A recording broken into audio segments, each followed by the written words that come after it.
Walt, do you think I'm conventionally attractive? Oh, God. Oh, no. The day has come. What was that, Walt? Yes, James. Yes, you definitely are. Yes, of course. Okay, just one yes is enough. You sound a little too enthusiastic. No, you're just absolutely right. You need to know that.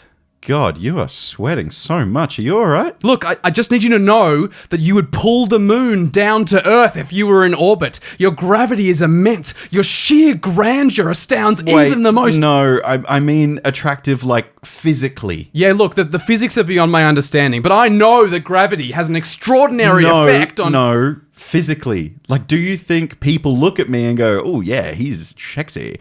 That kind of thing. Am I hot? Oh, are you hot? Oh, right. Well, the sun has a really strong gravitational pull, so by that logic... Could the sun kill you, Walt? Sure, definitely. Heaps of ways. Great. Me too. Get over here.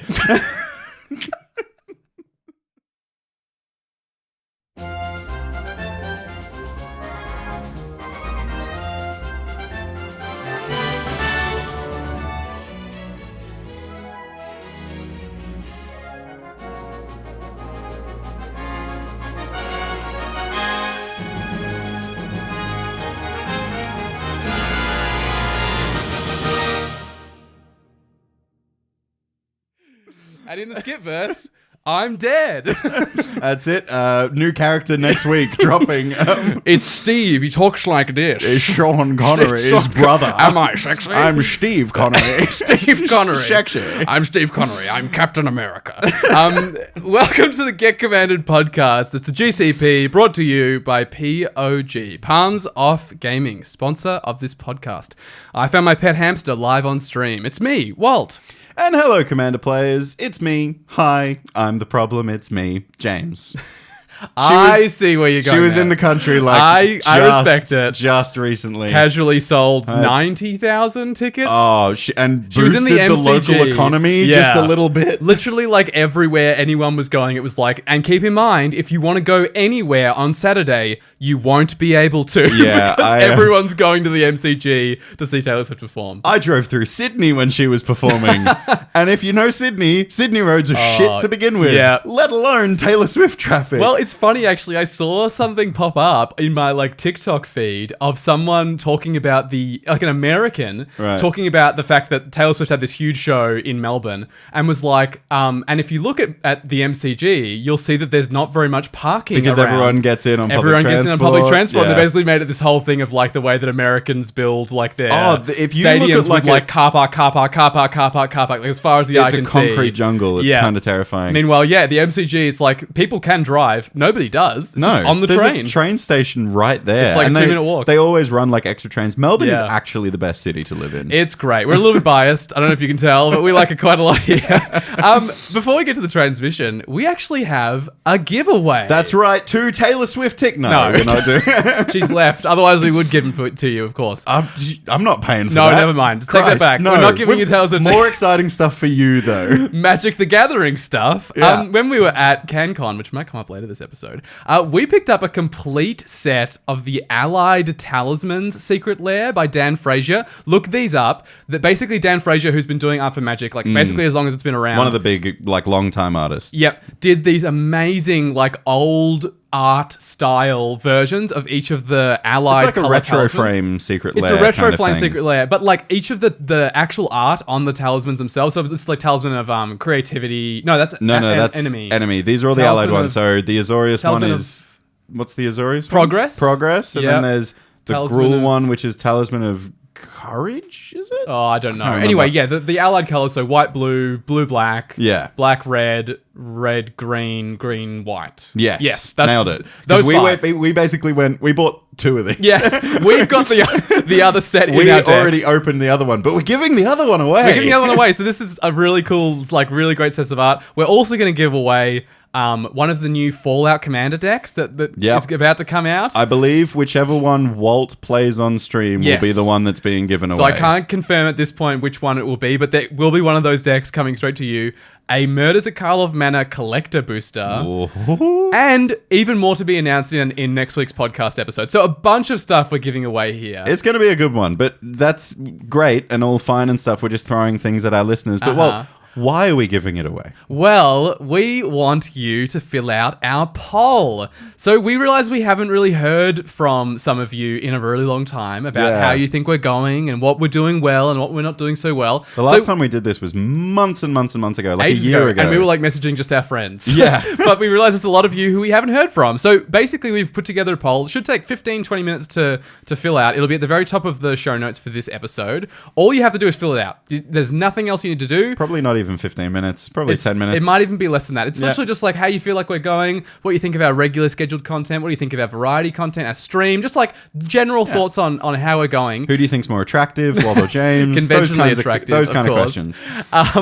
And look, even if you aren't interested in the giveaway, we'd really appreciate it if you could enter the poll anyway. Yeah, this is really important for us. Like, you guys are the people we make this content for, and without you guys, we would just be sitting in a room talking to ourselves. But we want to make the conversations that Walt and I have behind the microphones and on stream right for you. So we want to hear your ideas, and your ideas could potentially shape the future of what we do on this podcast. Absolutely. And on stream and everything else. And I will say that at the very end of the poll, there is a free-form box there where if you have any questions for us, you can put it in, and we'd love to answer those in an upcoming Q&A. So if you have any questions that you've always wanted me and James to answer, and or you want that amazing amount of product that I've just talked about with more to come, please enter the poll. We'd really appreciate it. Yeah, the Space Commanders are allowing us to kind of reach out to you to get some help. I think they've realized that we're two trustworthy people, and we can start gathering information from you guys. It's true. They don't just have to abduct us every week. No, they're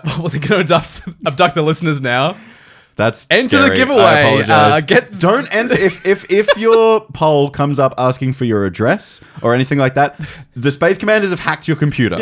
We didn't put that question in there. They're looking for you. If your IP address appears in glowing letters at the top of the screen, leave the computer. Throw it away. Speaking of, we have an incoming transmission from the deep depths of the galaxy from the Space Commanders. It's time to get commanded.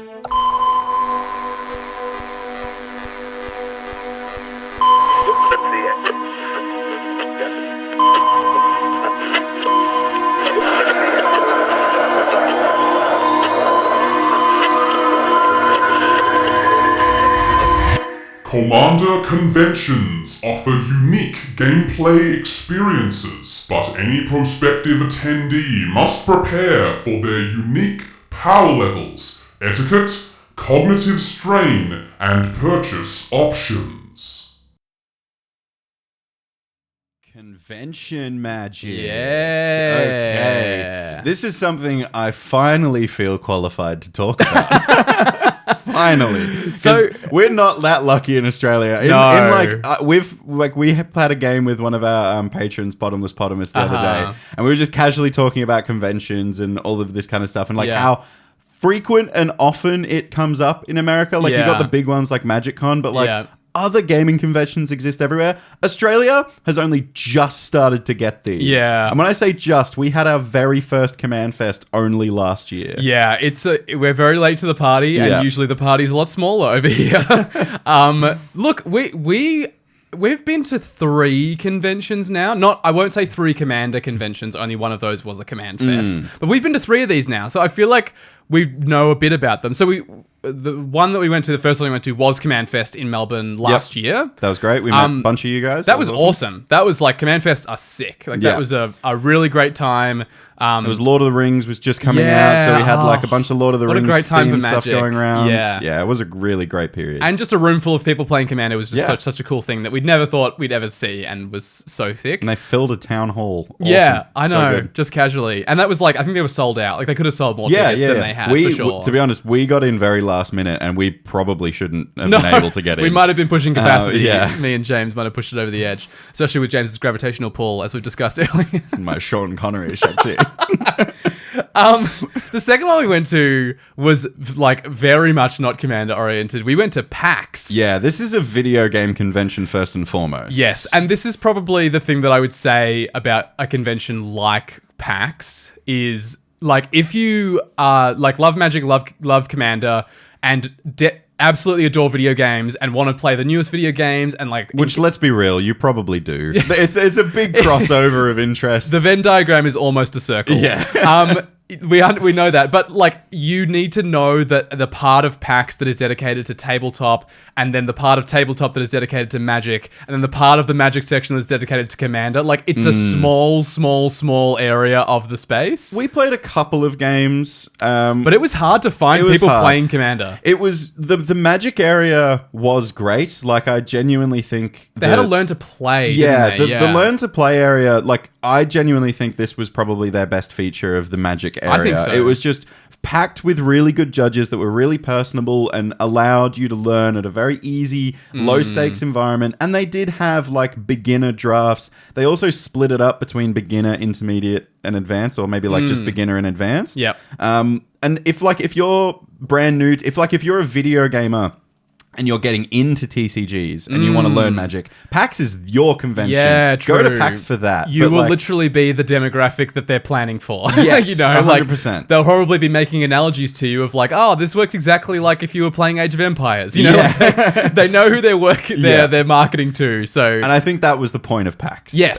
But if like you're an experienced Commander player and you're looking to grind, I don't know, like high-powered games, CDH, or even just like find a good casual pod to sit there for hours on end with. Yeah, just play there all day. Yeah. PAX is probably not where you want to be doing that. No, not it. Yeah. Yeah, it's a small part. Admittedly, there was artist signings there. That was pretty cool. Yeah, I met Benjamin E, who did the Strixhaven version of Tainted Pact, which is super sick. Really cool. I got a couple of cards by Rovina Sai. Oh, yeah. She was there. She signed my, she did the Strixhaven Mystical Archive Ephemerate. Yep.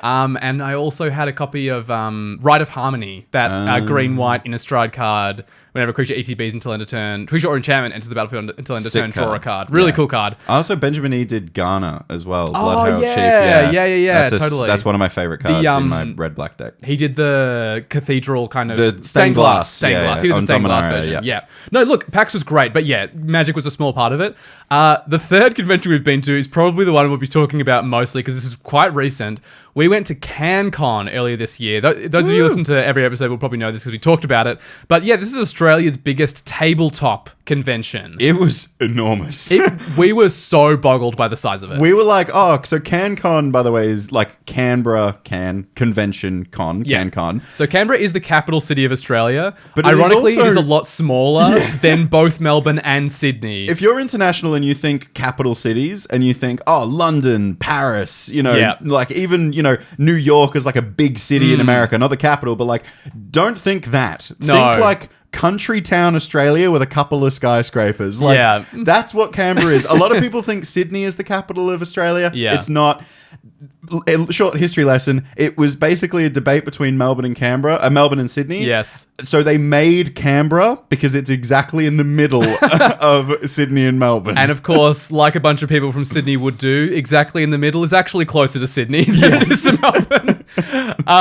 It's fair in quotation marks. And also somehow the state that they made, the territory they made to include it, is in New South Wales. How did that happen? Anyway, funny, ridiculous, small things to care about in Australia. But the convention itself was massive. It was huge and like massive. It's been running for like 20 years or something 30. crazy. It was their 30th anniversary, I think. They had like unbelievable. people flying in from Brisbane, which is even further away. From Perth, they had people coming in from like loads from Melbourne and Sydney. There were people from Canberra. South Australia, Adelaide. Did we meet any Tasmanian people? I don't think so. They would have. Admittedly, they have to come across the pond and then to catch probably a train or something. It was like.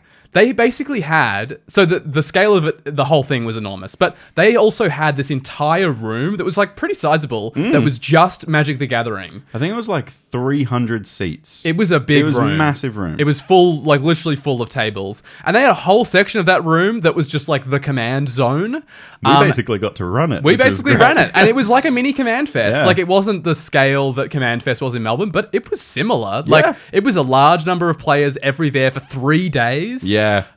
It was really cool. And we met a bunch of people that we would never have met. Like, at, Command Fest in Melbourne, people don't usually fly from, like, Sydney to Melbourne for a Command Fest, I don't think. But CanCon has this, like, culture, because it's been going for such a long time. There's so much that's added. Like, they had a whole war room of just tabletop war games. Yeah. It was, like, I'm talking an aeroplane hangar warehouse size room. It was enormous. And, people were flying from everywhere. So we got to meet tons of people and like really different. Hear things about local game stores on the Gold Coast in Brisbane. Yeah, it was really cool. Even just seeing like a lot of our favorite Australian like brands being there. Like one of our favorite stores in Melbourne, Plenty of Games. They had a whole stall at CanCon. You bought the Triome. I bought a Triome. The fancy Triome. I love those guys. I just wanted to buy something from them. So the first Triome I've ever owned, and I was just like, I'm gonna buy it from them. The MTG mate were there. Josh and Pat's MTG Bazaar, who of course sponsored our Dockside Debacle stream. They were all there. Like it was just it felt like everyone who kind of mattered in Australian Commander or just Magic content and stuff was basically there. It was great. There was like a big auction that they did for charity. Yeah, they did a charity auction.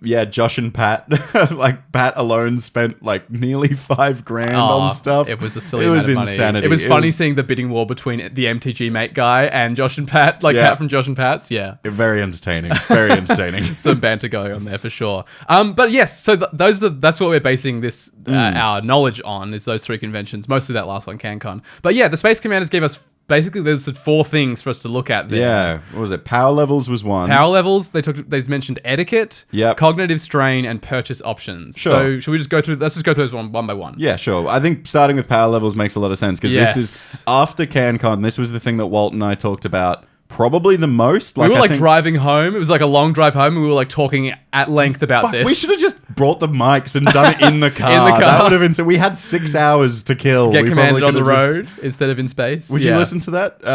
Tell us. But yeah, I think the thing with the power levels at convention Magic is the obvious thing is you are not playing with who you're used to playing. No. So I think you just sort of like people. You got to ask yourself the question of like, in a vacuum, think about how enfranchised the average player will be in the following like scenarios.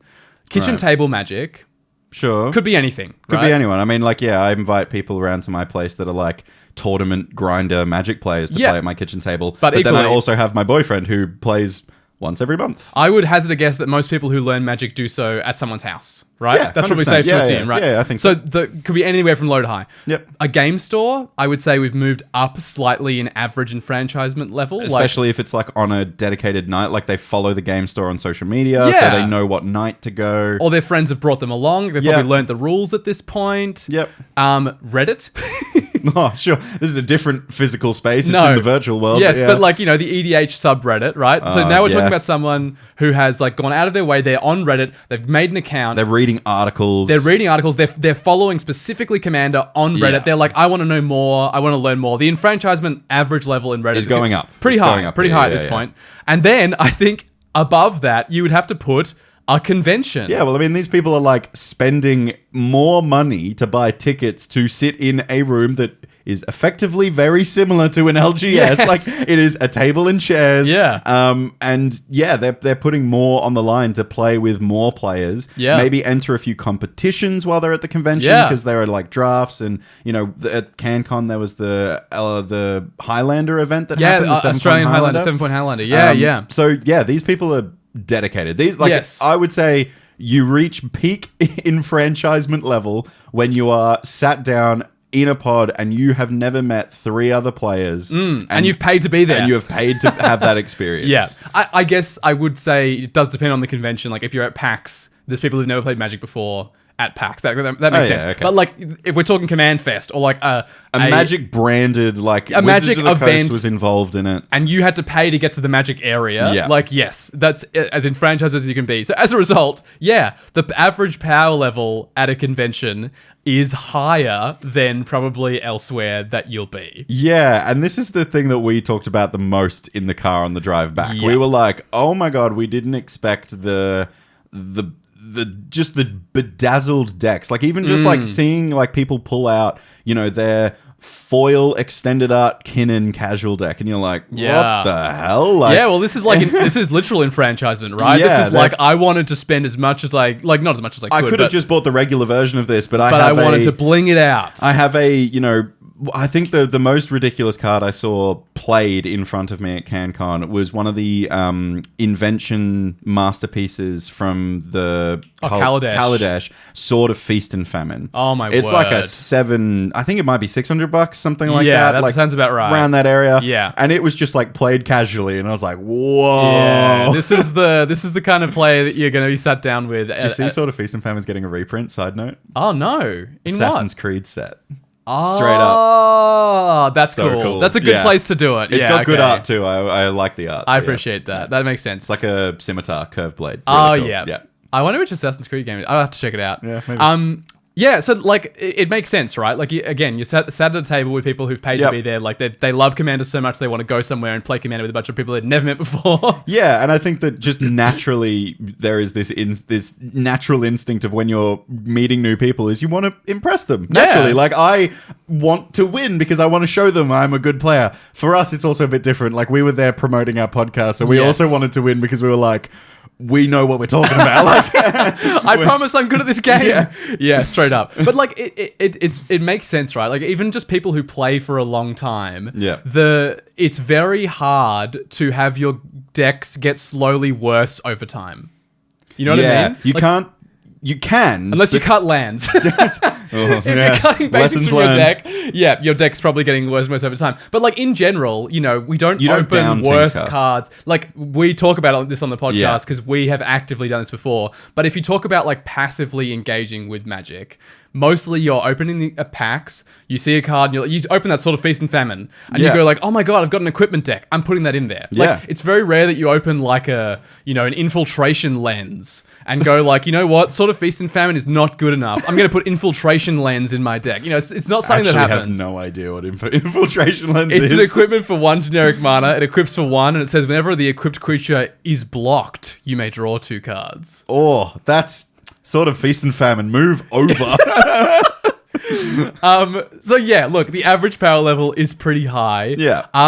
I think like the advice I want to give here, you need to bring quite a wide variety of power levels when you come to a convention. Yeah. I personally really struggled to match power at CanCon. I sort of thought, I looked at the decks that I was bringing, and in hindsight, we talked about this, and I probably could have done this better. But I thought I had a pretty wide array of power. Well, you even there. asked me, and I thought it looked good. Like looked I was okay. like, yeah, it looked fine. The problem I had was that my most powerful deck that wasn't my CDH deck was my Araumi deck, which is a good deck, but is not a high-powered deck. I wouldn't put it in that category. It can do the reanimate Grey Merchant of Asphodel and nearly kill the table in one foul swoop, but I cut all the tutors from the deck. it doesn't tutor it to the bin. It Yeah. doesn't, it doesn't have fast mana to accelerate No. it, or it doesn't, it doesn't have redundancy for that Gary effect. No. Everything else is kind of cute and tricky, but not game winning like Gary is. Yeah. So basically, the long and the short of it is I played 15 games at CanCon, and as you all know, I keep a game log. I won 1 game.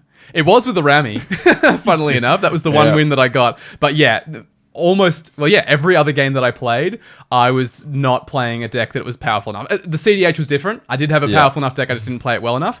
But like most of the games I was in, I was pulling out a deck knowing, based on, because we were having the Rule Zero conversation with people, I was like, this is not going to keep up. Yeah, for comparison, because I know everyone's thinking and wondering, I played around the same. I played, I think, maybe one more game than you might because have I played played 16 or something, 16 yeah. games, and I won about 5 or 6. I'd have to check my game is log. pretty average, right? Like Yeah. if you played 16 games and won 4, that would be exactly 25% of the time, which is Yeah. perfect. That feels good. So Yeah. 5 or 6 is like a bit more, but you're an experienced player, like that makes sense. Yep.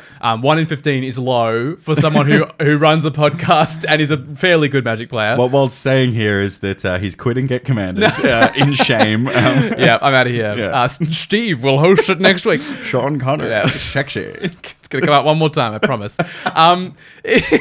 Anyway, I want to mention Rachel Weeks, who I love, has this amazing wedding-based system for choosing the 4 decks. I've heard her say this before. This She is has- actually really good. She brings 4 decks to a convention, and the way she chooses it, she picks something old, something new, something aggro, and something blue. So, of course, going on the wedding thing of something old, something new, something borrowed, and something blue. Yeah. Something aggro and something blue. But I also weirdly think that's great advice. You can take all of those decks, but the Uh-huh. something borrowed, is actually a pretty good piece of advice. If you're thinking you're struggling for power level, you can just ask to borrow a deck from someone who has those more powerful decks. That's a good thought. Just asking. Yeah. I am a staunchly anti-borrowing decks. I couldn't even tell you why. I think it's just that I'm so attached. So much. I'm so attached to the decks that I own that I literally can never get enough of playing them. Yeah. And so when someone's like, "Oh, you can play someone else's deck," I'm like, "No, I must play Gandalf." I've done it a few times. I've played your decks probably more than you've played my decks. Definitely. Yeah. Definitely, I would say so. Yeah. Yes. I think Rachel's system works really well. I think Rachel has more powerful decks than I do because she's a more enfranchised player than I am. I think you need to make sure that you have... I don't think you have to have a CDH deck, obviously, but like you need to have a deck that's pre-con-ish level. You need to have at least one deck that's that high-powered, not CDH, but like strong, synergistic, might have a combo or two in there. A tutor or two in there, yeah. And then like a couple of decks that are somewhere in between. I was very well represented at the bottom of the curve. I did not have enough representation at the top. And most of the games that we played at CanCon were firmly towards the top of the power level scale. Yeah, I played one game with a group of guys from like Sydney that had come across to Canberra, and they were playing straight up precons, and that was the lowest powered game that I played, but that was one I was game. So jealous. Yeah, you were like, I could actually see you from across side of the room. They were I had playing my Catilda and Lear deck, and I was like, man, my Catilda and Lear deck is almost as good as a precon. That would have been so good if I was in that deck. Yeah. Yes. I'm still look, sad you about played well. Like it's not like you got annihilated. No, I think it was. I had a good time, and your decks just struggled to keep up, but they were still doing stuff, right? Yeah. Like you weren't blown out every game. No, and I still had a good time because I wasn't blown out. Yeah. I want to know because your decks were fine. So I want to know. I want to know, like, I know that there's the obvious answer of, like, you know, on average, some of your cards are a bit more expensive. You own a few more better ones. Besides that, I do think you build decks slightly differently to me. Yeah. What can you say to, like, in terms of building or bringing a deck that is, like, that appropriate sort of high-ish power level? Is there stuff that you think your decks do that mine don't, that would kind of bring a deck up to that power level? Yes, and I think there's a couple. I'm gonna say like there's like some branches here that we can go off, and the first one I want to talk about is kind of a reference to an episode we just did recently of Commander Confessions. It was the last episode that came out. That was the last episode, where you said you hate combos, and I said I love them. Yes. This is something that I think we differ heavily on, is I play cards that combo. These are not cards that necessarily go infinite, like automatically with everything, but these are cards that have the combo potential. I'm talking about like untappers, Clock of Omens. Yeah, Clock of Omens, or even stuff like, Voltaic Key. Just like those kinds of things. Doubling effects, undying effects, free sacrifice outlets. The Unhallowed is a big one. Yeah, so like free sacrifice outlets. This is stuff that like enables combos to happen, but might not necessarily go infinite because you don't have the right piece to go infinite. Yeah. But these cards can help you in games where you're in those high-powered situations if they're just in your deck, because they can either give you that little piece of extra value just to get you over the line, or in a lot of Commander games, sometimes permanents get switched around, and sometimes you'll gain control of someone else's permanent, and now your deck can go infinite. Or because there is another player across the table that has something that affects your board, like, I don't know, like they have like an impact tremors or something, and you can make them tokens. I don't know, something weird like that. Oh yeah, I mean, if your deck has a Rise of the Dark Realms in it, nick all creatures from all graveyards, suddenly your sack outlet or whatever. I mean, admittedly, this wouldn't work great for like a graveyard loop, but it's conceivable that you would gain control of a piece that suddenly means that something can go infinite or combo off in some way, or even like free sack outlets in any sort of aristocracy. It gives you a free response. This is free interaction, but equally, like, it can be enough to get you over the line if you do have a Rise of the Dark Realm sort of thing, and you just have an aristocrat. If you have 30 creatures on your board, and the highest one of the opponent with the highest life is 30. Yeah. If you have a free sack outlet, like a Viserys here, you just sack the whole board, you win. Like the difference between a free sack outlet and a sacrifice outlet that costs 1 mana and sacrifice a creature. It's a big difference. That's like win on this turn versus win in 2 turns. Yeah. Do you know what I mean? And I think that including cards like this in my decks have often just given me that extra value to get over the edge. I mean, like you say, even if it doesn't get you to the infinite, the overall upside of some of these cards can be such that they do turn pretty good turns into game-winning turns. And so we're talking about having a Ashnod's Altar in your deck. Yeah. This is a card that combos with a ham sandwich, but if you aren't putting it in specifically for the combos, it's just still a really good card in your deck. Yeah. Right? Not even like a Ghostly Flicker or something. You Yeah. know? There are cards that have value in them and just the potential for pretty busted things to happen. Even if you're not using Ghostly Flicker to go infinite, if you just have two things with great ETBs and you just Ghostly Flicker them, sometimes that's enough. You know, if that's like a Diluvian Primordial and you're like, cool, I'll grab the best spell from your graveyard, that might get you there. Twin Flame is also one of those kind of cards. Yeah, how good is double the creature you just had? I think the other part of this branch is that having infinite combos in your deck is actually a good thing. And I know, I don't want you to freak out, but infinite combos in your deck are ways to end a game and end a game at the same pace as your opponents. If your opponents are trying to win on that turn 4, turn 5 kind of section, that is an infinite combo kind of win because combat damage isn't going to happen by that point unless you're doing something really busted. But my advice with infinite combos is have an infinite combo in your deck, but have it so taking out one piece of that infinite combo spoils it. And so you're kind of having the deck in a default state here where the power level is quite high and then having the potential to lower it. I guess it's easier to do this than the opposite. That's basically my whole point. Is it's a lot easier to take one card out and bring your power level, down from high powered to mid powered than it is to have a sideboard and go this kind of game, I'll chuck a crypt in. Don't be doing that. But I see what you mean. Having the potential of a combo just naturally bumps the deck up to a certain level that then can be lowered if you need it to. A great example of this in my decks is my Scorpion God deck. So my Scorpion God deck is a -1/-1 Aristocrats deck.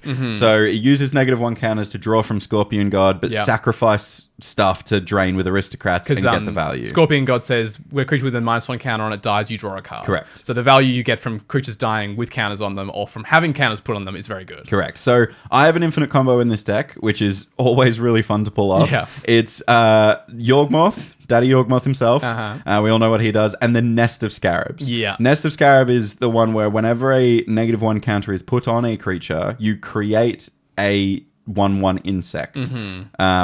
Black insect or whatever. Yeah. But so the way this works is you use Yawgmoth's ability to put a -1 counter on a 1/1. It dies, makes an insect. You put a -1 counter on that with Yawgmoth. It dies. You need to have some sort of aristocrat so you don't lose life every time you do this, but you will effectively get infinite death triggers. So the second you have those two pieces and an aristocrat's effect, or like Scorpion God and you just draw through your deck till you find it. Oh, true. Yeah. That is a really powerful way to win. It's a 3-card combo, I would consider it. Yep, you need to have either Scorpion God or an Aristocrat, preferably both. Yeah, but if you take out Yawgmoth or Nest of Scarabs, that combo doesn't happen in the deck anymore. But both pieces are still good synergy. Yeah. So this is what I usually do at a table when I'm introducing my Scorpion God deck. I'll explain that this is a way the deck can win. And I will say that if people don't like infinite combos, what I'll do is I'll choose one of them. I usually choose Nest of Scarabs. Yawgmoth is so good. Yawgmoth is just so incredible. It's a hard one to cut. It's a hard one to cut, but sometimes I'll choose Yawgmoth because making 1/1s in Aristocrat's deck is pretty good. Yeah.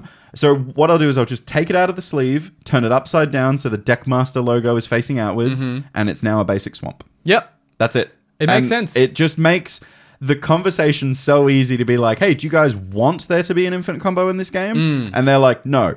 Easy done. Yeah. Swamp. Done. It's quite a simple thing, but it can be hard to get your head around. It's kind of, I think because we play a singleton format, you sort of need to think of your deck. Like I know we talk about power level, but so much of power level is actually articulating a power level range that a deck has, right? So this deck has the capacity to be a 1, but it can go to a 10.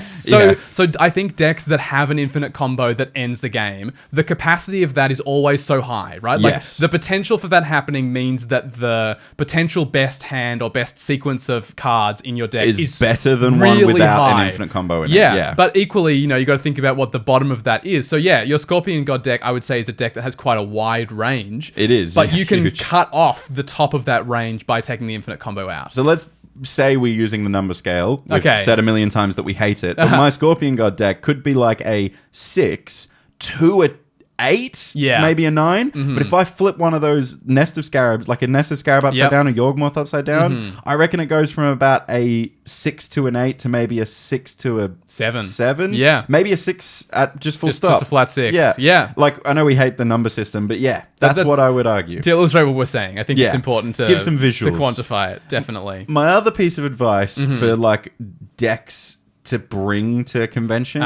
is upping your interaction.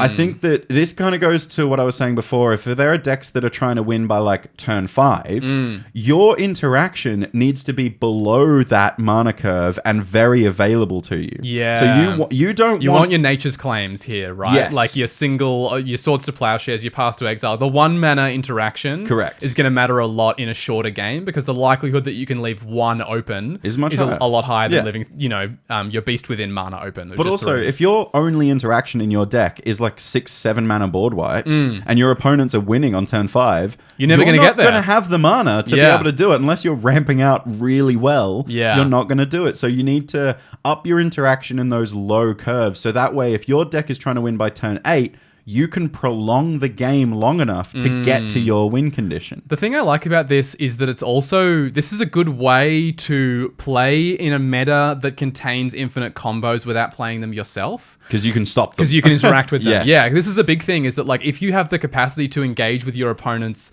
around the time that they start to combo, they probably won't do it. Like it probably won't happen. You might be able to remove the sack outlet or remove the Micaeus the Unhallowed. Or exile their graveyard while the thing's in the bin. You might have your Rakdos Charm. Rakdos Charm might interrupt the loop or whatever. I like this as a way of doing it. And look, honestly, in general, it's hard to make a deck. You need to have so much interaction in a low-powered deck before it starts being miserable to play against. Yes. Yeah. So, like, you can kind of have quite a versatile deck that can still do stuff in pretty much any power level, but still hang if it's got lots of interaction. Yeah, and it's got good interaction. I'm talking like this, Swords to Plowshares, Nature's Claim. Yeah. Even efficient. Even some counter spells kind of sit in this category. Like if you a have Swan Song, even a negate at the right time. Yeah. Yep. These cards can make a big difference if you have the ability to cast them. Just throwing in a couple of them, like, before you leave for the convention, have a look at your interaction. If you're sat at the like 5 pieces of single piece interaction. Yeah, get closer to 10 or even 12 or 15. Pump those numbers up. Those are rookie numbers. Don't bring those numbers up. Next piece of advice, I would actually say throw in a tutor or two. And I think when I say throw in a tutor, I mean a versatile tutor. Obviously, in descending power order, you've got like Demonic Tutor. Vampiric Tutor. Yeah, those ones, obviously. Diabolic Tutor is a 4 mana one. Much lower power on that And then one. you've got Razaketh's Right, which is a 5 mana one that cycles. Sure. If you want to throw in a tutor, but you feel bad for throwing in a tutor, throw in a 4 or 5 mana one. Yeah. Go for it. Or throw in a really conditional one. Yeah. Like, there's like that Scrapyard Recombiner. You have to sacrifice 3 artifacts and you tutor a construct to your hand. The potential is there. It's it can be really good, but it's not a demonic tutor. Yeah, there is that new artifact gamble as well. Have you seen that? Oh, the 2 mana one. Yeah. It's like you tutor an artifact to your hand, choose a card at random. If you discard an artifact, something else happens. Yeah. It's basically gamble at 2 mana, but only for artifacts. Yeah. But like, again, like, if you have these versatile tutors, like a demonic tutor type effect where you just get a card, what you're doing to your deck is allowing it to be whatever it needs to be at that time. If you need the board wipe, you can get the board wipe. If you need your win con, you can get your win con. Yeah. So I know this goes against like our usual advice of, look, we've found a lot of fun in playing fewer tutors, especially me in our games. But yeah, we're just telling you, like, at a convention, you will have to play in power levels that won't necessarily be your meta. And the way to do so, tutors are a great way to get you in that zone. And like, if you don't want to include tutors because you're with, Walt in this idea of, it's just more fun to draw more cards and hope you get the singleton stuff. Fine. That's fine. But even like if you're in an artifact deck, put a Inventor's Fair in there. That's just one way. If you're in an artifact build, your artifacts are probably versatile enough to be removal or be a win con. So an Inventor's Fair in an artifact deck, can kind of be anything as well. Definitely. I mean, I'm so pumped for my Gandalf the White deck. Oh god, I'm so excited for this deck. It's going to be so sick. But I have an Oswald Fiddlebender in there. Yes. This is combo potential card. This is what I was talking about before, like cards that can combo, it's true. you know? It's true. But like, yeah, in terms of conditional tutors, this is tutoring only artifacts. You have to sacrifice an artifact to activate it, and it's birthing pod for artifacts. So you can only get an artifact with mana value equal to 1 plus the thing you sacrificed. So yeah, you have to kind of build a deck around it, and you can't find anything, but you can find really good stuff. And being able to find, you might have 5 different 4 mana artifacts in your deck. Yeah. Being able to pick the best one for right now for 1 mana every turn, that's going to make a big difference in the long run. It's insane. So that's like in terms of deck building, I guess that would be like have that in your deck so you can go into the convention correctly. But if I'm going to give you one more piece of advice for like upping the power level of your casual decks or just trying to match the naturally higher power level that we expect at conventions, politics. Yeah. Get into the politics at conventions because firstly, it's a convention. The whole point of this activity is to meet people and having an activity with people, and politics in Commander is the funnest way to engage and learn about new people and how they like interact. Like we played a game with this kind of group hug player that was like really not engaging with politics, and when I kind of poked him and prodded him a little bit, the game got more exciting because the group hug decisions became more interesting. Yeah, they did. Playing the second Doctor and Vizlor, I think, was the deck. Oh, sick game. Fraser. Fraser. That was a great game. He's in Discord too somewhere. Yeah, that opened up the game a lot to politic there. And look, I get it.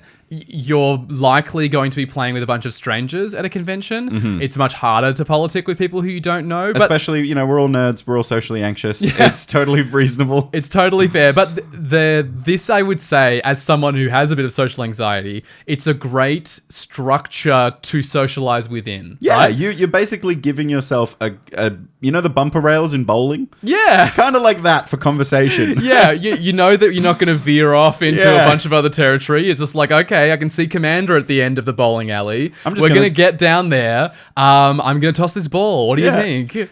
That's actually such a beautiful little way of looking at that. That's really nice. I think Commander is a very special game purely for that. Oh, I think the thing I have said so many times, maybe not so much on this podcast, that I love so much about Commander is that it's such a great excuse to sit around a table with people that you really like. Yeah. And it's not, like drinking related. It's not at a bar. Like it's not out at a place where you have to spend a bunch of money because, Magic is famously really cheap to play.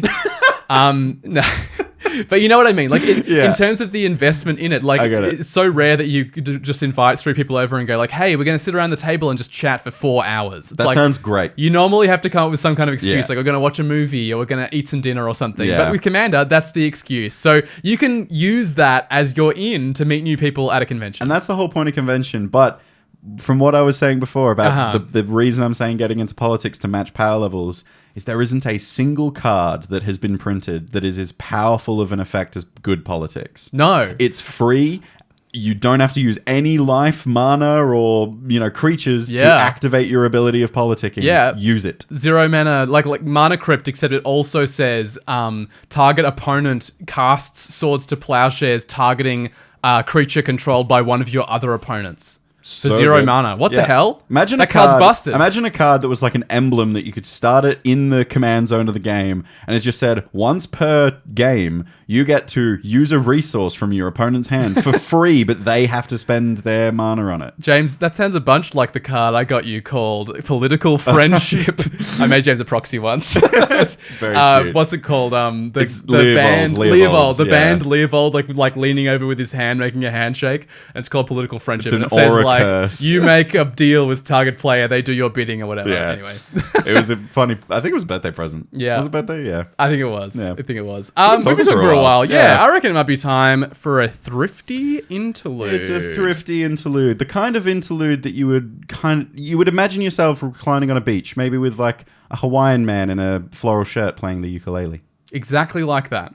We've got lots to talk about, including etiquette, cognitive strain, and purchase options. Those other 3 things that the Space Commanders told us about. But before that, we're going to hear a little something about a thrifty card. And as is tradition, I will be performing a monologue. And this week, it's the Cowled Merchant with some new wares. James, you want to read the card I'm featuring this week? I sure do, but what is the second word in this card's name? I'm guessing... Argosy?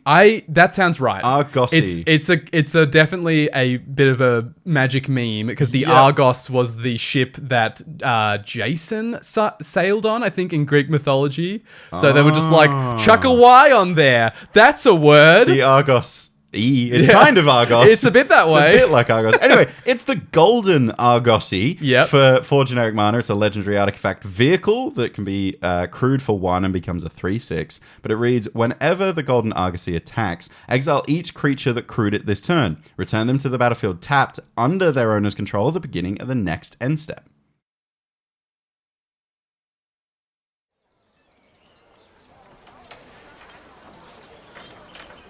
Ever get tired of all the problems with your life? Wish there was a way you could leave them all behind? Well then, welcome to the Flying Golden Ship! Fly away on an exotic adventure just beyond the horizon and then come right back!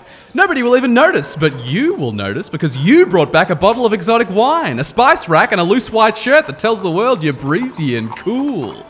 Oh, I see the source of your hesitation. You're worried that all your problems will still be there when you get back. Not to worry, the Golden Ship can carry you away again, and again, and again, and again, and eventually all your problems will be solved because the people who caused them will be dead! Isn't that so fun?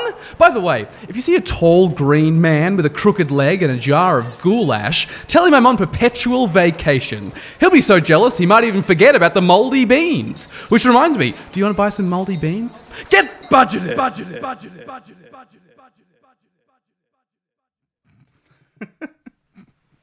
Look, this card is fucking gas, and the Cowled Merchant sold it perfectly. This card can not only repeatedly flicker your board, it also goes in any deck because it's colorless. Yeah. And you can choose which creatures you want. Like, this is modal. Like, cards like Teleportation Circle is the one I was thinking of, maybe Conjurer's Closet. Yeah, they flicker 1 thing per board. Or Teleportation Circle is only white as well. Yes. Can't go in like a mono black deck. Yep. Other alternatives tend to flicker your whole board but 1 off, like Eerie Interlude kind of thing, Lae'zel's Acrobatics. Yep. Like, these are instant speed, but they do it once for your whole board. But yeah, this is generic colored, as you say, can go in any commander deck. Yep. Flickers as many cards as you want, and assuming that there's a way you can attack with a 3/6, which is most of the time. Usually 6 toughness will get you there. Yeah.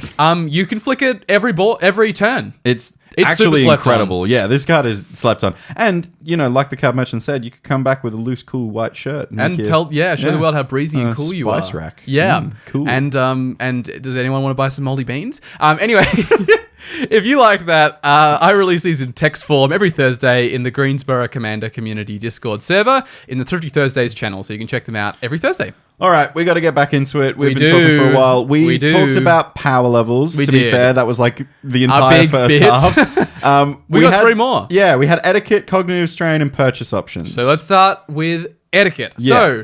So, you're going to be playing with strangers. Yeah. We talked a little bit about this before with the power level stuff, but we're talking more on a social aspect now. Yeah, you're entering a space full of people who are not necessarily in your regular play group. So yeah, there are things that you might normally do that might not be as kosher with strangers. So yeah. I think the first thing you should think of, and maybe this leads out of power levels a bit, think about the common things that make people salty. Yeah. And whether maybe you should leave those decks at home if you're going to a convention. So obviously, like, stacks is a big one here. Mass land destruction. I do think that you should consider infinite combos just part of this. I'm not saying you can't play them, but consider them. What we just said before goes directly against that. Like, yeah. You can bring them, but yeah, be aware that there will be tables where people don't want them, and that's totally fine. Yep. And even some, like, there are less common things that I am always tend to be fine playing against. Not all of these, but like, I'm usually fine to play against, but there will be players who are staunchly, I don't want to play against that, like mill, like theft effects. Theft effect is a big one for, like, my partner specifically really just doesn't like that I get to play with your toys, you don't. Yeah. And because they always feel like, oh, well, I built my deck for you to enjoy. That just feels dumb. Yeah. So yeah, I generally, when I'm playing with my partner, don't play theft effects. Yeah, I mean, look, some people just have are really anti it. And look, for a convention, taking people's cards and like tapping them and doing stuff with them, people might just not feel super comfy about that. Well, like I said, you know, one of the most expensive card I saw was a Masterpiece Sword of Feast and Famine. Yeah. If you have a gain control of target artifact ability, they might not want you to grab it. I'll Thieving Skydiver, and this card's mine now forever, actually. We're playing with Anti, right? Yeah. I do want to shout out one here because I saw it at CanCon. It was okay, but I would recommend not bringing it if you're going to be playing at a convention. Chaos. Yeah, this is a interesting one because obviously, like, Chaos is meant to be like this fun version of playing Commander where anything could happen. Yeah. But for a lot of us, and I say a lot of us because Walt and I include ourselves in this group, yes, we would like to play Magic the Gathering, not watch Magic the Gathering be played for us. Yes, you know and what I mean? not like Magic the Gathering if every spell did not what it does. Yeah, like Sunbird's, is it Sunbird's Invocation? Possibility Storm. Possibility Storm is what I'm thinking when of. you cast a spell, you put it on the bottom of your library and then you reveal a spell with the same type. So you cast an instant, you get an instant at random from the top of your library instead of the one every spell, and you never get the spell that you cast. But you had a game with a Chaos deck, and you have for a while now just really disliked. Same as me. I'm not a huge. I'm fan not crazy of about it. Chaos decks. So the deck that was being played was Dr. Ian Malcolm, which is from the Jurassic Park. one. Admittedly, pretty fun. I think when a player draws their second card a turn. Each player exiles the top card of their library, and you can play spells from among the exiled cards that you don't own. Weird. And then all players can do that, right? Yes. Yeah. And whenever you cast, I think I'm getting this right. Anyway, it's something like that. It basically lets you play other people's spells, and it's almost a get shared your own hand in the middle. Yeah, but you still get to cast the spells that you do. And there wasn't a Possibility Storm that I saw in this deck, but there was a Thieves Auction. This is a big one to resolve. So this is like a board wipe if the board wipe was an auction. Basically, every permanent on the battlefield goes into like a pot in the middle. And every permanent, by the way, including lands, everything. In turn order, people grab a permanent that they want. One at a time. One at a time until there aren't any permanents left, and then you gain control of all the permanents that you chose. So naturally, this sounds like a fucking nightmare, but how did this play out? Because it was actually surprisingly okay. It basically, like, the first 4 or 5 permanents were the most relevant because there was permanents that were just obviously great. Yeah. Like Rhystic Study. There was Everyone wants a Rhystic Study. I think the first pick was probably Rhystic Study, and that was probably correct to do that. Because if you get screwed out of everything else, at least you have one of the best card draw engines in the game. The next thing that happened was there was very strong synergy pieces on the board. I can't recall exactly what those were, but there was like a voting deck, and there was like a card that said you vote twice or something on there. Yeah. And someone was like, "Look, that guy's in the lead. I'm going to take this big synergy piece just so he doesn't have it. Doesn't do anything in my deck. He won't have it anymore."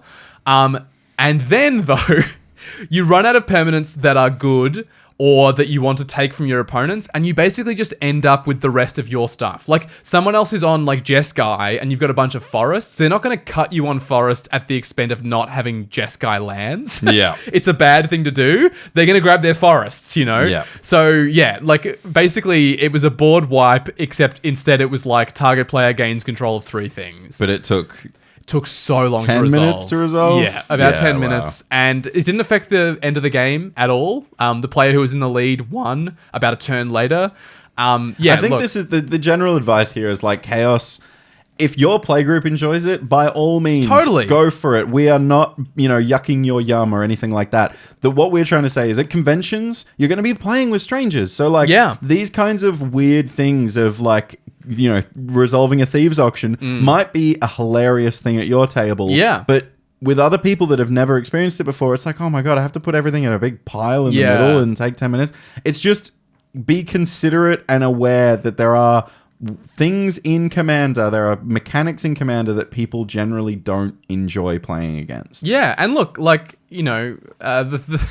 The thing about Chaos is that it often changes the game. I think I said this recently on the podcast. It changes the game almost to a similar extent to playing a game of Plane Chase. Yeah. So, like, if you're going to a convention to play Commander, you know, people might want to play Plane Chase with you, but mostly they're going to want to play Commander. I'll tell you what, if you enjoy Chaos, bring Planes Chase, because at least the blame is not on your deck. No. You can bring, like, a separate Plane Chase deck. Yeah. And you can go, hey, guys, I really enjoy playing, like, with random effects and stuff like that. Yeah. I have this Planes Chase Yeah. deck. How do we feel about playing that? That's a great way to come to a convention, because also there'll be, like, many avid Magic players at a convention who probably want to try different stuff. Like, you know, someone brought a Dan deck to CanCon. Oh, I played a lot of James Dan. played like 4 games of Dan because he was great. like, I've always wanted to play this. I've never had the opportunity. Oh, you played it like once I've played before? it once. I played it at a tournament ages ago, Yeah. and I loved it. It's blue control versus blue control. Yeah. It's so much fun. But Magic conventions are totally the place to play, especially fringe formats that you can't normally play because of your LGS. And you'll probably stuff. find people. This is actually bringing a Plane Chase deck is probably a really good thing if you're a Chaos lover, because you'll find you will have that gravity pull. See?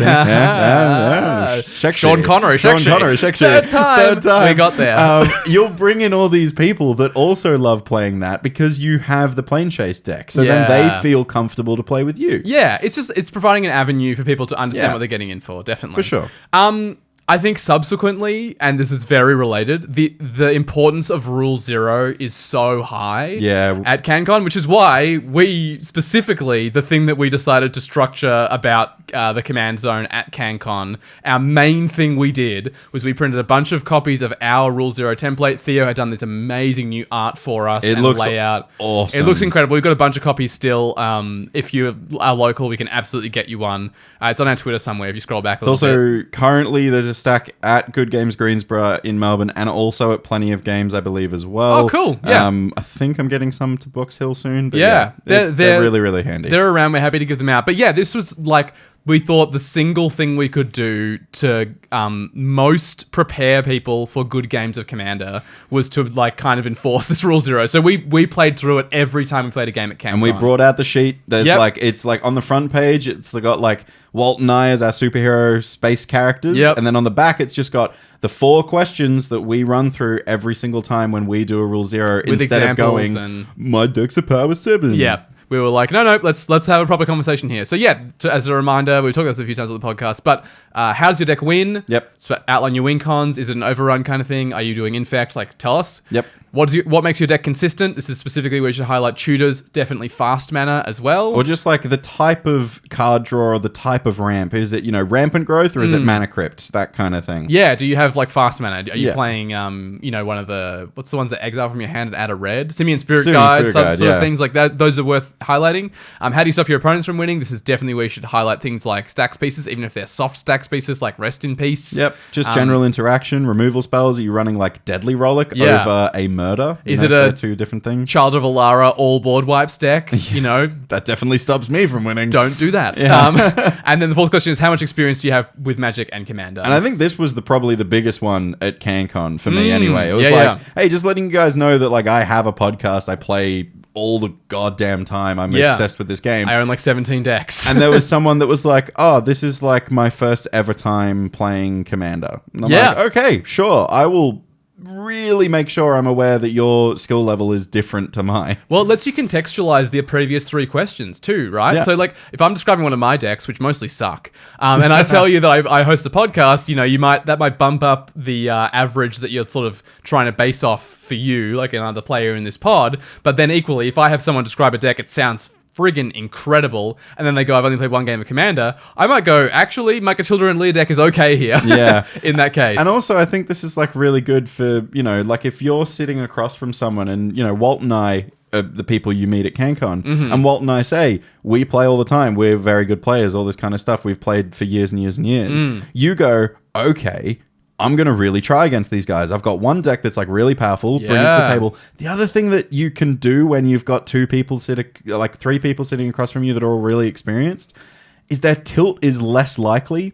I'm not guaranteeing this, but because they're more experienced, they've seen more stuff. Like, I've seen some shit. I'm too old for this shit. But like, they've seen big like blowout wins. So they're not going to feel as upset as maybe a brand new player would. Yeah. So in those times where people highlight that they've had years and years of experience, that might be your moment to kind of go a little bit more powerful and have a little bit more of a crack at it because you've got those players that have that experience around you. Absolutely. And look, I think, like, you know, I talked before about how many games I lost at CanCon. A few of those were to infinite combos. I felt a lot better about losing to them because the rule zero conversation we had meant that I knew that most of them were in the deck. Yeah, and when you saw half of the permanents come down that need to do it. I was like, okay, I know we're close now. And then when it came together, I was like, fair enough. You know, I wouldn't go out of my way to play in this kind of a power level often, but I knew that I was sitting down for it today. So and as a once-off at a convention, bit of whatever. Fun. Yeah, I knew that was the kind of game we were going to have. I think that the feels bads that come from things like infinite combos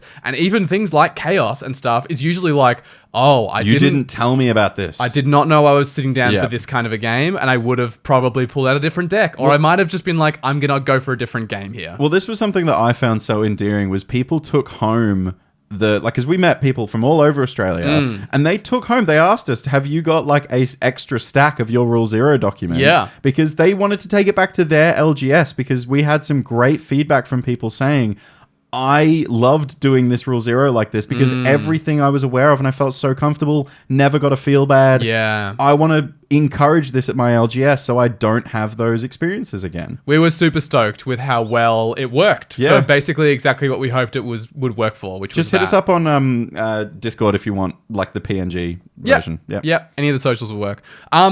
Other just general etiquette, I guess, because while we're in this etiquette section, this is throwing back to episode 12. Yeah, we did cover this ages ago, didn't we? It was game store etiquette then, but a lot of it's going to be the same, which is pretty obvious stuff. Be focused during your turns and ideally engage during your opponent's turns. Definitely if you have interaction. Yeah, if you have any way of responding on your opponent's turn, be a good person and be aware so they don't get like 4 game actions into their turn and go, oh, actually, I'd really like to respond to the thing you did like 4 minutes ago. Yeah. No, we don't want to be rewinding games often because this is going to add to the amount of game time that's going to be happening. Exactly. I think only offer advice if it's needed or if it's asked for. Yep.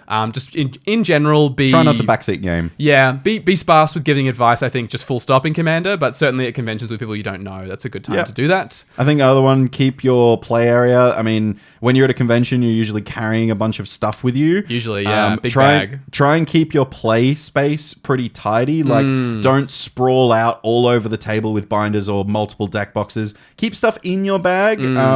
And especially like, you know, packaging of food and, you know, like if you've brought stuff in from lunch and have snacks, don't like have it spilling onto your opponent's playmat. No. That's just rude. Yeah. Clean it up. Throw it away. Tidy. As soon as you're done with it. And yeah, like at conventions, table space is a premium. Like they may be only enough tables for the number of people who have signed up for that day. So yeah, we had like nearly 300 people in the room. Yeah, when they had the Australian Highlander tournament. Yeah. So like in terms of the amount of play space that you effectively have, you have the area of your playmat, you know? So like you might have a little bit of room to the side for a dice bag or a deck box or something. Infinity tokens, that kind of stuff. Yeah, you can't be throwing binders around and leaving, you know, booster boxes there. Tuck it under your chair. Yeah. Like, tuck your bag under your chair, put the rest of your deck boxes in your bag. Yeah, chuck it in your bag. Fine. Like, that's the main thing. Just, like, really keep your table space, especially, at a minimum. And also, I don't like pointing this out, but, like, you know, keep your stuff safe, like, as well. Oh, yeah, like, it's totally. Like you're at a works out convention. better for you. You're at a convention.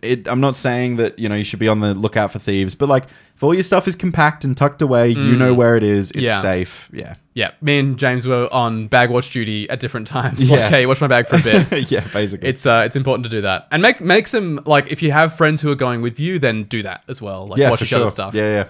I think that's all we have to say about etiquette. Yeah, I think it's pretty simple. It's mostly what we said about game store etiquette anyway. Should we move on to cognitive strain? Yeah, this is one that we were like super underprepared for. Yes. This was one that Walt and I learnt at CanCon. We were like, wow. Admittedly, CanCon was a big test of this because it was not only was it all day, it was 3 days. We also drove up as well. We were in a car for 6 hours. Already spent a long time in a focused state of mind in the car. We split the drive, but even splitting a drive into 3 hours each. Yeah. Oh, even Command Fest though. That was only one day, but we were there all day and we were wrecked by the end of the day. 100%. So yeah, even like, think about when you sit down for Commander. I think most of us play 2 to 3 games when we have a Commander, it's like at our 4 game store. hours. Yeah. And you're likely at a convention to be there for about, presumably minimum about 8 hours. That's already twice as long as you're used to. It's a full day of work when you put it into that, So really, you're going to need to plan for the fact that Commander is going to burn out your brain a little bit. So like what's the first thing that we could probably say to like avoid the cognitive strain? I mean, it's kind of obvious, but you're going to need to take frequent breaks. From Magic in general. Like, well, this is the great thing about being a convention. There's so much shit to look at. Oh, totally. Like, if you finish a game of Commander and you're like, man, like someone's like, hey, do you want to go again? And you just like feel a bit spaced out. Yeah. Go for a walk. Like, there will be stalls with art, with playmats, with dice, cards. There'll be dice on offer. There'll be artists signing stuff potentially that you can go and line up for. If content creators are there, like if we're there, come say hi to us. Oh my God. If you're like, oh my God, I'm burning out from Commander. I know Walt and James are here. I'm going to find them. We will be obvious. We'll be like, we'll make ourselves known. We'll be on our Instagram. Yeah. We would love it if you come said hi to us. We would be thrilled. Literally every time that people say like, oh my God, it's you guys from Get Commanded, we get a little thrill inside. It's like a huge thing. We've referred to it as reversed starstruck. It's a real thing. It's a real thing. And look, we are probably one of our next spends with our Patreon money is a pull-up banner. So we're hoping that the next thing that we're at will be, at least in the vicinity of a big banner that says Get Commanded on there. So if you see that, come say hi. Be like a big beacon. Come to the space zone. Hang out. Another thing you can do while you're taking breaks from Magic in general and walking around, eat food. Yes. Oh my God. I do remember this was one thing we were good at because you're a big breakfast person. I'm a big snack person too. Yes, you have lots of nuts. You have fruit in your bag. Fruit and nuts were like ours. But how much did they save us though? We just had like a little packet of trail mix. And I think on day 3 when we were like absolutely wrecked, I think we pretty much finished the trail mix. Yep. But it stopped us from dying halfway through a game. Like when you're, often your meal times don't align exactly with the end of a Commander game. Yeah, sometimes you start a game at 11 and expect to finish by lunch, but then it becomes 1:30, 2 o'clock, and you're still playing. And you're hungry by that point. Like, you weren't at all hungry before the game, but you're hungry now. Yeah. Yes, your brain is going to be burning through more energy than if you were just sat... Like, I know you just sat at a table, but you're focusing the entire time. I know it sounds dumb, but, like, stuff like trail mix, bananas, protein bars, like muesli bars, that kind of stuff. Simple stuff you can bring. Chuck it in a bag. That won't spoil. Like, obviously, it'll be rare that a convention has, like, a microwave and stuff. Some of them do, by the way. But, like, in general, it's going to be a tough sell. But, like, muesli bars, fruit, nuts, like simple things you can just have a handful of. They'll keep you alive. That's going to make a big difference. Even if you're not like, as healthy as Walt is bringing bananas and nuts. No.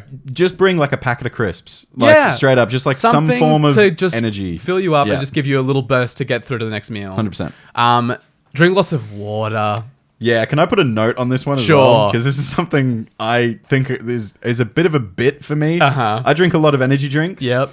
Energy drinks are not water. No matter how much energy drink you drink, it is not going to hydrate you. You need to drink water.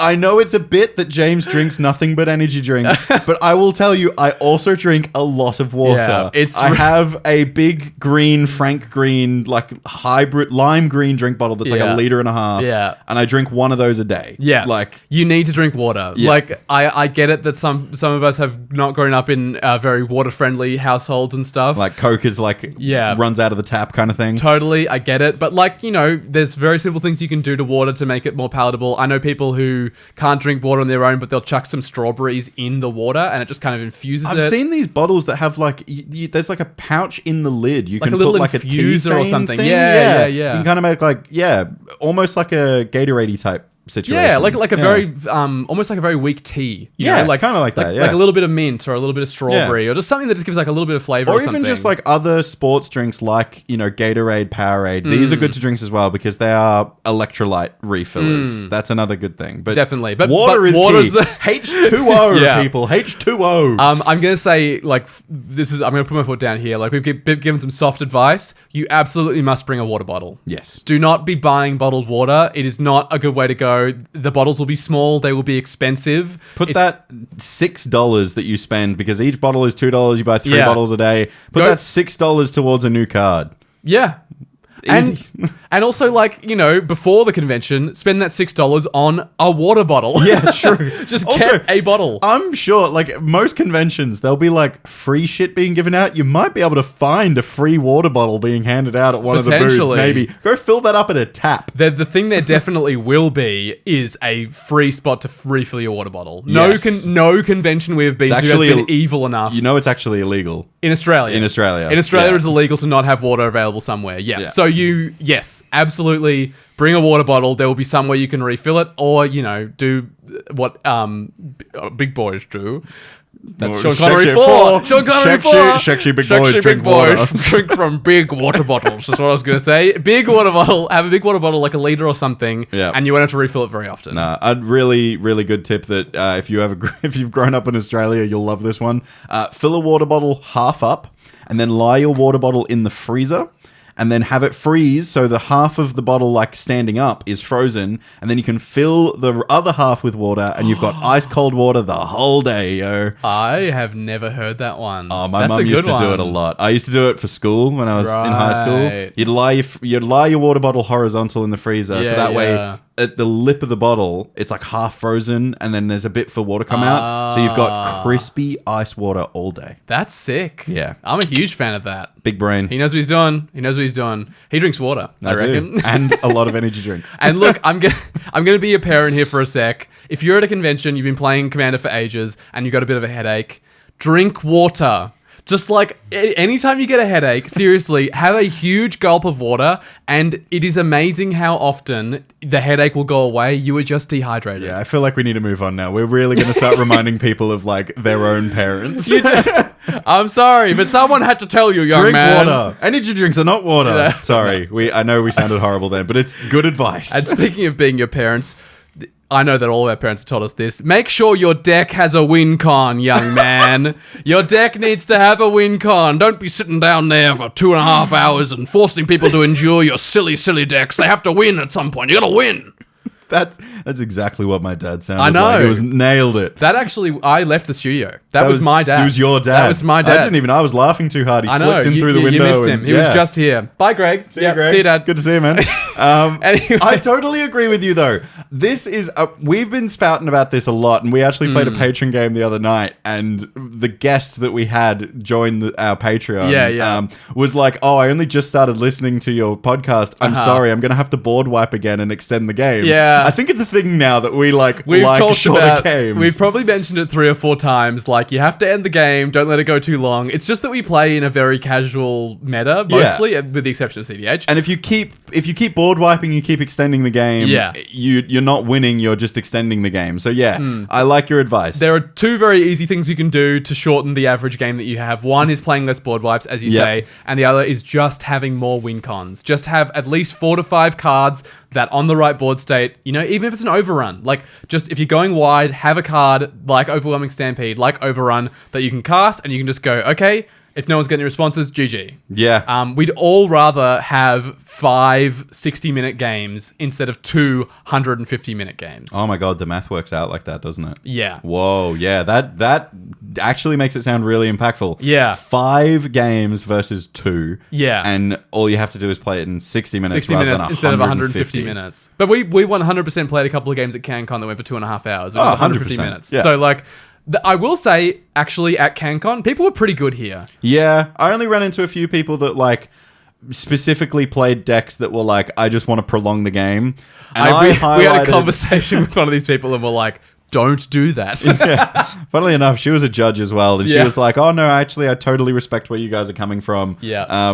Maybe I should have highlighted that in the Rule Zero. And it was a good after conversation. We're not like outing this person. No. But we had plenty of good games with her later on. Absolutely. But it's just an important thing to keep in mind. And certainly, at conventions, we want to play a lot of Magic. That's the reason that we're there. We paid money to be there for 3 days. Yeah, we want to play lots of games. We don't want to sit there. Like, imagine if me and James got back and we played 4 games of Commander instead of 15. You know, we'd be pretty mad about that.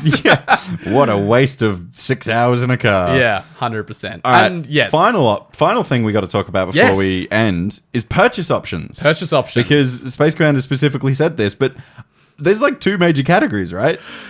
Yeah. There's like cards and like actual things that you want to buy for MTG. Yeah. And then there's food. Yes. Like the thing that is available at the convention. We've touched on the food bit a little bit before. We'll touch on it in a bit as well. But let's get to the more important of the two things. Cards, of course, more important than food.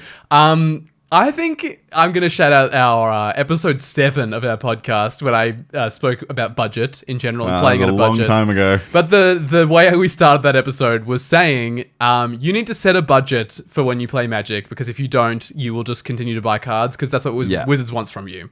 Yeah. It's the reality of a corporation selling you things. That's just how they want it to go. Capitalism. Yay, woohoo. Set a budget, I think. When you're going to a convention, just it doesn't have to be an exact budget, but just be like, okay, you know, I know there's going to be card stalls here. Yeah. There's going to be a lot of them. There's also going to be Magic adjacent products like playmats. There's going to be deck boxes. There's going to be art potentially. Like I'm wall someone scrolls, all that kind of like stuff. stuff that you want to decorate your house with. You need to just know roughly what a reasonable amount of money to spend is for you. This will change person to person. We're not telling you make your budget $150 because we know for some of you that's going to be too high and some of you it's going to be too low. But you need to have a budget. Mm-hmm. Like I went in and was sort of like, I'm probably going to spend, $100 roughly on stuff that's adjacent to Magic, and that's going to be totally fine. On like cards or deck boxes. Yeah, I'll get cards, I'll get deck boxes. I might see art that I like, I might pick it up. I might get a dice bag or a set of dice, Like there's things that will be available that might not be available in the rest of your life, and it's reasonable to pick them up, but don't buy everything you see. Yeah, the flip side to this is something I discovered at CanCon. Uh-huh. Take advantage of all the card sellers because they are also looking to buy cards. Yeah. I went up to Josh and Pat's MTG Bazaar, and granted, I was going up to have a chat with them about the sponsorship of the podcast and Dockside the Debacle 3 and all that kind of stuff. But I took my binders with me and I was like, hey, actually, I have no idea if what I've got in this binder is worthwhile. Have a look. I'm going to share this on the podcast because I was flabbergasted. My 2 binders that I have, they're like big 4-pocket Palms Off Gaming binders. There's a lot of cards in there. There's a lot of cards, but I was like, surely, like I'm not moving a ton of cards. Like I'm not the guy at the game store that people rush to get the binder to look through. I don't buy boxes of new sets. I'm not like buying crates at all. Like I've never bought a case. But I gave my 2 binders to Pat. Pat was like, sure, let's run through it. I'm guaranteeing you'll realize that there's more value in this than you thought. Mm-hmm. I sold $1,500 worth of cards. Yeah, that's sick. My budget for the weekend went up immediately. Granted, I ended up putting that money towards 2 new tattoos. I've got one now, but I'm getting another one soon. But like, I just had that in cardboard in my binder. Yeah. Oh my God. And look, like there are game stores around that you can potentially do this at, but like these will be dedicated Magic the Gathering sellers at some of these conventions. Like there will be cards that a game store might not necessarily want to have to move. Because they're not like in the standard rotation or in like... Mostly like, especially the game stores that we play at, it depends where we go, but some of the game stores we play at are like, okay, we'll move Magic singles if they're obvious high value. We'll buy Shocklands, we'll buy Fetchers, like we'll buy modern staples. The cards that we know will fetch a high price and will sell lots of. The new chase card from the recent set, that kind of stuff. Yes, you can sell us Yoshi Aldred. Yes. The Apocalypse. Please. That makes sense. But they might not necessarily buy that like Commander staple that is worth $6, but they're just like, we're not going to move that. Yeah. But yeah, dedicated Magic sellers like Josh and Pat's MTG Bazaar who were there. MTG Mate were at this event as well. They will buy cards because they know that they can move them and they know their true value. Yes. And yeah, I ended up, my binder is admittedly much sparser than yours. I only have the one. It's a 9-pocket binder, not a 12-pocket. Yeah.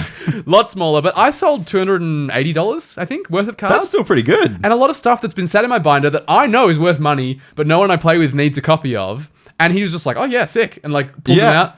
I was flabbergasted at just what he said. Like, he was like grabbing stuff that I was like, oh, this is from Ravnica Allegiance. Yeah. And it's like no one's playing that stuff anymore. Like, yeah, but he might know that like it's in Pioneer at the moment and it's like a very played Pioneer card. Or it's like a really chase for, 7-point Highlander for some reason. Like, or some new command is about to be printed and like, the thing about MTG single sellers, they know when cards are likely to spike because they're keeping very close tabs of spoiler season. So, when the Assassin's Creed stuff comes out and you've got an assassin in your binder, they might be like, oh yeah, I can move that. You know? In the next month, that'll be worth more than it is now. It's the best time for me to sell it. So anyway, we're going into the finance, which we never ever will do again. I apologize. That's something we actually set out not to make this podcast about. We're not interested in that part of Magic, but it's there. And if you have cards that you're trying to move, that's a great time to do so. And I'm so glad I did it. I'm so glad you did it as well. I got a brand new tattoo because of that. That was sick. And equally, like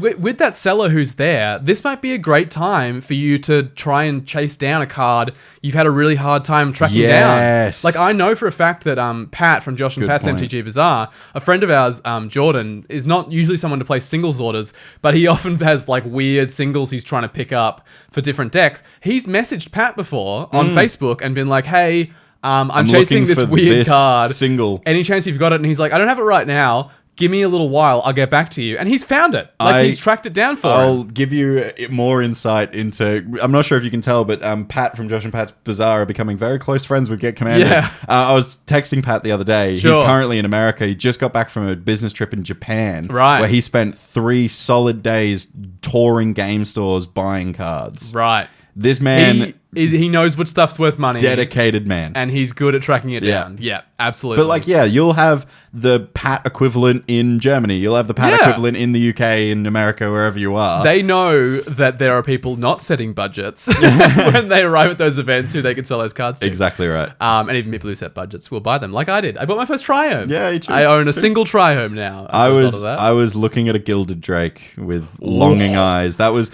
a little bit of a price difference between a Trihome and a Gilded Drake. The reason I didn't get the Gilded Drake was mainly because the condition of the card that I was looking at was just a little low, and I was like, I probably won't hold this value as well. Yeah, get a good one, definitely. But the other thing that you'll probably spend way too much money on at a convention is food. Oh my lord. We're gonna go parents again here. Yep. The food that will be there will be very expensive and mostly nutritionally crap. Yeah. I hate that this is a stereotype that people sort of have about nerds, like, oh, nerds will only eat junk food. It's like Doritos and Mountain Dew. Like, I get it. Yes, that's a thing. But also, if you only ever sell them junk food, of course they're only ever going to buy junk food. I think we are a bit of an exception to the rule here, though. Well, we are a very health orientated mindset of people, but look, at the very least, think of your money. Yes, there'll be chips and lollies and burgers and stuff, but they will charge so much money because it's the only place you can buy food within the convention. But we're not saying don't, if you really enjoy a weekend where you're at a convention and you love getting the fish and chips from the fish and chip van, do that. Absolutely. By all means. But this will be a significant amount of your budget. So either budget for food, like you're saying, you plan for the amount of food money you're likely to spend. Yep. Know that the food's not going to be extravagant, and that's fine. Or, bring some simple snacks like the fruit, the nut, the mueslis like we talked about before. Or do some research about what's in the nearby area. When we went to Command Fest. Oh, yeah, we went to that bar around the corner, didn't we? Literally around the corner from where we were. I didn't even know it was there. I lived in Coburg, which is where Command Fest was. I didn't know this was there. But the guy we were with, one of them was also vegan and was like, this is a great spot around the corner. They took us there, the two of them. One of them is now a patron of ours. Yeah, shout out to you, Fuzzy. They took us around the corner and we had this amazing. I had this brilliant vegan parma. It was delicious. Just around the corner from the spot, and there was probably food at the Command Fest. And it was Fest. a restaurant meal. It was. Yeah, you sat down. You're not eating, sat on a curb from your burger that's slimy around in a soggy plastic and cold wrapper. Yeah, and has just been reheated in a microwave. I think just planning for this kind of stuff is probably the best thing I can give you advice. Either plan a budget and accept the fact that you're going to be lining up at the food trucks, or have a look in the local vicinity, or pack lunch. Genuinely, I love a good sandwich. Definitely. And I will say that most conventions that I've been to have a page that normally takes a little while to track it down, but that's your guide to going to Command Fest or PAX. Got accommodation and all that kind of stuff. And often it'll have okay, what can I eat there? And it'll be here's all the food trucks that we have. And admittedly, they're unlikely to point you to places outside the venue. But you should at least get a rundown of the outlying area and where you are and what's around there. And you might be able to find some nice little places around the corner. Yeah, for sure. Look, conventions are an amazing way to interact with the extraordinary network of creators, makers, and players that make our format so great. With a little bit of forward thinking, you can make sure that your visit to a convention is stress-free and comfortable for yourself and the people around you. So get out there and meet some fellow Commander players. Space Commanders, command received. Nice one. Woo! I'm really actually glad we did this because, yeah, like we were saying before, we had a recent patron game with Bottomless Potamus. Yeah. And he mentioned that he was looking specifically for a guide to conventions. So yeah. maybe this has filled a hole in the content that is available for players. Yeah. So to the listeners out there, do you feel commanded? What's your experience been like at conventions? And shoot this to someone who you know who's going to a convention soon as a little bit of a guide. My question for listeners is I want to know what your go-to food at conventions is. Ooh. If there's the food trucks there, are you a chips person? A burger person? Like that potato on a stick Potato thing? spirals? I love potato spirals. Only ever seen these at conventions, and I'm like, this must be like an American thing or something. I love them. I don't care what it is. You Actually, can put like salt and vinegar on it. And American listeners, you have one specific task. Tell us if this potato slices on a stick thing is an American thing. But it's like a whole potato spiraled and then stretched over a stick. It's wild. It's like a 30 big spiral centimeters of potato. Yeah. But I literally had never seen one until like a year ago when I started going to conventions. They're friggin' delicious. They are. You can touch us a bunch of different ways. Twitter, Instagram, Threads, @GetCommanded on all those platforms. Talk to us on Twitch when we stream. We're about to stream a bunch. Yes. Check out the socials. We're probably about to go live with a schedule for all those streams. Yeah. We're going to stream a lot. So we'll have one on the 8th coming up. Yep. The episode will be up. That will be tonight for you in a few hours after this episode comes out. Probably. Is it a Friday? 12 and a bit hours after this episode comes out. The 8th of March, we're streaming. If that's already been and gone, check the socials for another time. Probably Thursday morning for you. But yes, we'll be streaming a bunch in the next month or so. Twitch.tv/GetCommanded. And all that content ends up on YouTube eventually as well. Yeah. Patrons, we've talked a lot about them because we've met a lot at conventions. Our patrons are awesome. And if you want to meet us, you don't have to sign up to the Patreon, but we appreciate everyone that does. So we'd like to thank the patrons that do support our content. Stella Tam, Fuzzy, Bottomless Potamus, and Dyer, who I do want to make a quick apology for because Dyer actually did sign up a while ago and we forgot to put her in the script. Yep. So thanks, Dyer, for joining us. You get an extra special shout out today. And we'd like to make a very special shout out to Fletcher Cutting and Wizard Down Under for supporting us in the Space Commander tier. You are the best. It's true. And a huge thanks to Palms Off Gaming. They sponsor this podcast and make amazing deck boxes, sleeves, binders, and other gaming accessories. You can probably see them at a convention in Australia, very likely. For sure. And when you do so, if you're not going to buy from them on the day, you can go to palmsoffgaming.com.au/#GetCommanded and you can get 10% discount off your purchase when you do so, and you'll be supporting the podcast at the same time. Mm-hmm. That's palmsoffgaming.com.au/#GetCommanded. And even if you do see them at a convention, tell them Get Commanded sent you. Yeah. Tell them who sent you. Yeah. All right. Planeswalk. We've got a Planeswalk outside Magic to somewhere else. Outside the convention halls. Outside, past the potato spirals,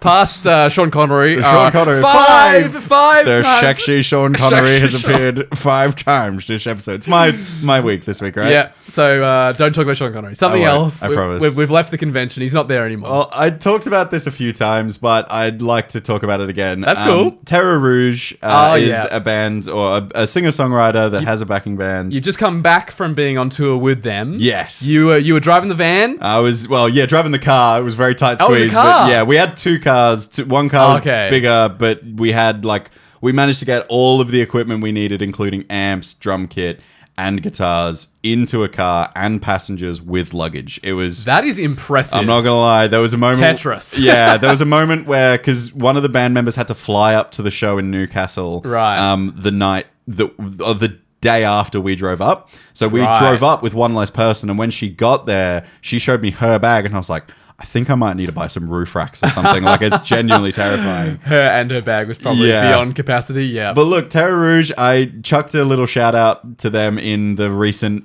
episode on the YouTube channel with the Dockside Debacle 3 stream. Great band. I wanted to shout out that their final show of this tour is here in Melbourne. If you're a local listener, you can come to the Gasometer on the 16th of March. It's part of a festival called Endovit Fest. It's about ending or raising awareness and raising funds for endometriosis, something that affects more people with uteruses than I thought. It's shocking. And The statistics are high. Yeah, and it's absolutely atrocious that so little is known about it, which is why it's so important to raise money because, it's a really, really shocking thing to deal with, and a lot of people are dealing with it silently. And excruciatingly. And we need to be supporting those people. Yeah. So, that final show is a fundraiser for Foundation. That's so great. Yeah, it's going to be sick. I'm going to be there. I might be roadieing for them at that show. She hasn't got back to me. But I wanted to say, being back on the road and touring with a band, it has been such a pleasure. I actually, when I got back, I almost went straight to my studio to play drums and get back into music. Reignited some of that feeling. Man, I missed it. There's something about getting to a venue, meeting the sound guy, having a great discussion with him, setting up, doing the back line, setting the drums up, because we had barely no space on this tour. Yeah. I had to do a technique called Russian doling the drums. So you take the top skin off the drums and you put a drum inside a drum and then you put the skin back on because it saves space. Right, so it's like a babushka doll. But it's drums all the way in. That's funny. We were like, oh my God, it's not going to all fit. And I was like, I have a solution. What if it was like a Russian doll? 6 times! Sean Connery in a Russian doll. I'm so sorry. You're an idiot. But it was really great fun. I actually also got to meet Goose, who's a fan of ours, out on the road. Helped run the Dockside Debacle 3 that we hosted on our channel. Yeah. Goose bought a Terra Rouge t-shirt at the Brisbane show. Cool. Bris Vegas, you were sick. The Brisbane show was so much fun. Good crowd out there. It was really good fun. I just had a really good time. But I wanted to say, I'm getting back into music. I'm for sure we have a creative catch-up, Walt and I, with a bunch of our friends. Walt and his partner Electra hosts it's called the creative practice. That's right. And it's just, it's like a place where everyone can come to, no matter what your creative project is, you can work on it here, safe, encouraged, and supported by everyone. And I've basically been using it as an excuse to work. I just do Get commanded stuff. Which is creative, but it's not high art, I guess. I do our admin shit. I do emails and all that kind of stuff. Certainly not creative. Not creative. So I'm going to do my best to get back on the guitar and start writing music again. I was just super inspired. So shout out Brianna, or aka Terra Rouge. You have reignited the spark in my musical bones. Awesome. And Gasometer, 16th of March, Endovit Fest. That sounds like it'll be a great time. Come along? I am not sure. Not free? Not sure. Yeah. It's a bit too rock and roll for you.